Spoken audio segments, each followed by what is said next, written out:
તો આણંદમાં વાસદ નજીક બાળકી પર દુષ્કર્મ બાદ હત્યાનો જે કેસ હતો, દુષ્કર્મનો આરોપી સુરેશ પરમાર પોલીસ એન્કાઉન્ટરમાં ઠાર મરાયો છે।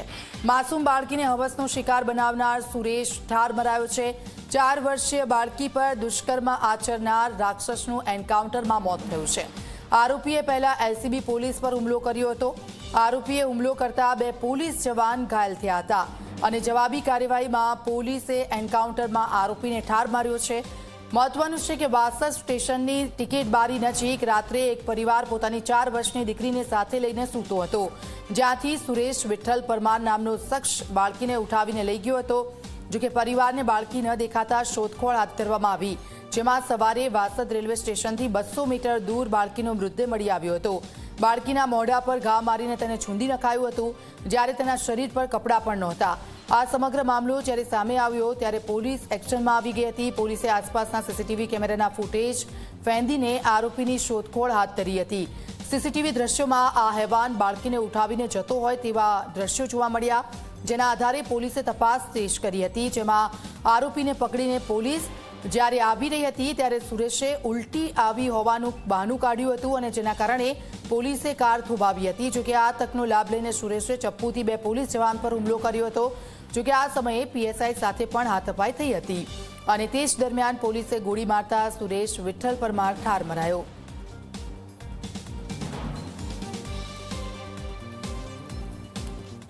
આણંદમાં રેપ વિથ મર્ડર કેસમાં 4 વર્ષની જે બાળકી સાથે દુષ્કર્મ કરવામાં આવ્યું એ આરોપીનું એન્કાઉન્ટર થઈ ચૂક્યું છે અને અત્યારે આપણી સાથે આણંદના એસપી ઉપસ્થિત છે, એમની સાથે વાતચીત કરીશું, એમને પૂછીશું સર કયા પ્રકારની આખી ઘટના હતી અને પોલીસે કયા પ્રકારની કાર્યવાહી કરી? ગઈકાલે વાસદ રેલવે પ્લેટફોર્મ ઉપરથી એક 4 વર્ષની બાળકીનું અપહરણ બનાવ બનેલો હતો અને બાદમાં પોલીસ તપાસમાં એ પણ સામે આવેલું કે બાળકીનો ડેડ બોડી છે રેલવે ટ્રેક ઉપરથી મળેલો। વિશેષ તપાસમાં એ ખબર પડી કે બાળકીનું જે ડેથ છે દુષ્કર્મના કારણે થયેલું હતું। આ બનાવમાં બાળકીનો અપહરણ કરતો એક આરોપીનો સીસીટીવી ફૂટેજ છે રેલવે પોલીસને મળેલી અને આ ફૂટેજ છે રેલવે પોલીસ દ્વારા આસપાસના જિલ્લાની પોલીસને મોકલી આપવામાં આવેલી હતી, જેથી એ આરોપીને શોધી શકાય। આ આરોપીનો જે આ ફૂટેજ અમને મળેલા એ અમે રેલવે અમારી જે એલસીબીની ટીમ છે અમને આપીને આરોપીને શોધવા માટે ટાર્ગેટ આપેલો હતો। એલસીબીની ટીમ દ્વારા આરોપીને એમના પાછળના ગુનાહિત ઇતિહાસના આધારે ઓળખી કાઢવામાં આવેલો હતો કે આરોપી છે એ સુરેશ પરમાર નામનો એક વ્યક્તિ હતો, આણંદનો જ રહેવાસી હતો અને ભૂતકાળમાં પણ એના ઉપર આણંદમાં રેપ વિથ મર્ડરનો ગુનો દાખલ થયેલો હતો, જેથી એલસીબીની ટીમ છે એ ગઈકાલે સમગ્ર દિવસ દરમિયાન તેને શોધી રહી હતી અને મોડી સાંજે આરોપી મળી આવતા તેને લઈને પોલીસની ટીમ એલસીબીની ટીમ જ્યારે આવી રહી હતી ત્યારે આરોપી છે દારૂના નશામાં હોય અને પોતાને ઉલટી થાય છે એવી ફરિયાદ કરી, એટલે એલસીબીની ગાડીમાં જેને લાવી રહ્યા હતા એને રોડની સાઈડે ઊભા રાખીને 2 કર્મચારીઓ આરોપીને પકડીને નીચે ઉલટી કરવા માટે ઉતારેલો। પણ એ વખતે આરોપી પાસેથી કોઈ તીક્ષ્ણ હથિયાર હશે છરી જેવું અચાનક કાઢીને એમણે બંને કર્મચારીઓ પર વારાફરતી હુમલો કરી દીધો। પીએસઆઈ જે એમની જોડે હતા એમણે આરોપીને રોકવાનો પ્રયત્ન કર્યો, એક વખત હવામાં ફાયરિંગ કરીને એને ચેતવ્યો, આમ છતાં પણ એ રોકાણો નહીં। બંને પોલીસ કર્મચારીઓ ઉપર હુમલો કર્યો તીક્ષ્ણ હથિયારથી, બંનેને ઇજાગ્રસ્ત કર્યા અને ફરી પીએસઆઈ તરફ પણ મારવા ધસી આવ્યો। પીએસઆઈએ પહેલાં એક સ્વ બચાવમાં એક રાઉન્ડ ફાયરિંગ હવામાં કર્યું, પછી એક વખત આરોપીના પગમાં ગોળી મારી, આમ છતાં પણ આરોપી રોકાણો નહીં। વધારે એગ્રેશન સાથે જ્યારે હુમલો કરવા આવ્યો ત્યારે ના છૂટકે સ્વ બચાવમાં પીએસઆઈએ બીજા 4 રાઉન્ડ આરોપી ઉપર ફાયર કર્યું અને એમાં જે આરોપી ઇજાગ્રસ્ત થયો, 2 પોલીસ કર્મચારીઓ પણ ઇજાગ્રસ્ત થયા હતા। તાત્કાલિક પીએસઆઈ દ્વારા એમ્બ્યુલન્સ બોલાવીને ત્રણેયને નજીકની હોસ્પિટલ ખસેડવામાં આવ્યા, પરંતુ એ સારવાર દરમિયાન જે છે એ આરોપીનું મૃત્યુ થયું છે।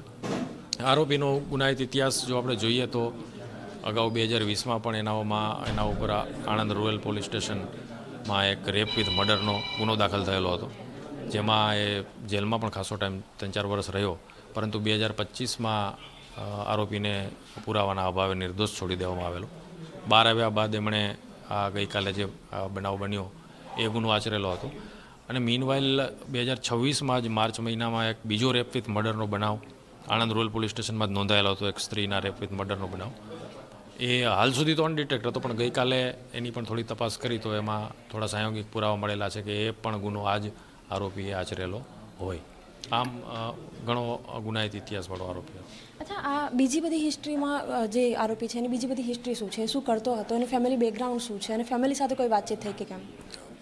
આરોપીના જે ફાધર છે એમને પણ ગઈકાલે પોલીસ મળેલી હતી અને એમણે પણ જે સીસીટીવી ફૂટેજ બતાવતા એમણે એક્સેપ્ટ કરેલો હતો કે મારો જ દીકરો છે, ઓળખી બતાવેલો હતો.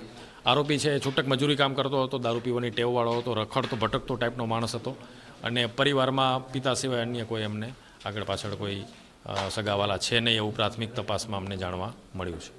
ક્યાં સુધી આરોપીનું પોસ્ટમોર્ટમ થઈ જશે અને ડેડ બોડી પરત આપવામાં આવશે અને પરિવાર રાજી છે ડેડ બોડી લેવા માટે? તમે જાણો છો એમ પોલીસ ફાયરિંગમાં મર્યો એટલે પોલીસ કસ્ટડીમાં મૃત્યુ થયું હોય એટલે જે પ્રોસિજર્સ કાયદા અનુસાર જે ફોલો કરવાની હોય બધી ફોલો થઈ રહી છે. પોસ્ટમોર્ટમની પ્રક્રિયા છે એ હાલ સિવિલ હોસ્પિટલ કૃષ્ણા હોસ્પિટલ ખાતે ચાલી રહ્યું છે અને પોલીસ દ્વારા જે પોસ્ટમોર્ટમ કરવા માટે જ્યુડિશિયલ ઇન્ક્વાયરી માટે બધી જાણ યોગ્ય સ્તરે કરી દેવામાં આવી છે. તો ટૂંક સમયમાં એનું પોસ્ટમોર્ટમ છે એ થઈને એમની બોડી છે એ એમના પરિવારને સોંપવામાં આવશે. બિલકુલ. તો જે આરોપી કે જેનો ઇતિહાસ ગુનાહિત રહ્યો છે એને એન્કાઉન્ટરમાં એનું મોત નીપજી ચૂક્યું છે અને આગળની કાર્યવાહી અત્યારે પોલીસ હાથ ધરી રહી છે. કેમેરામેન ઉમેશ પરમાર સાથે સપના શર્મા, ઝી 24 કલાક, આણંદ.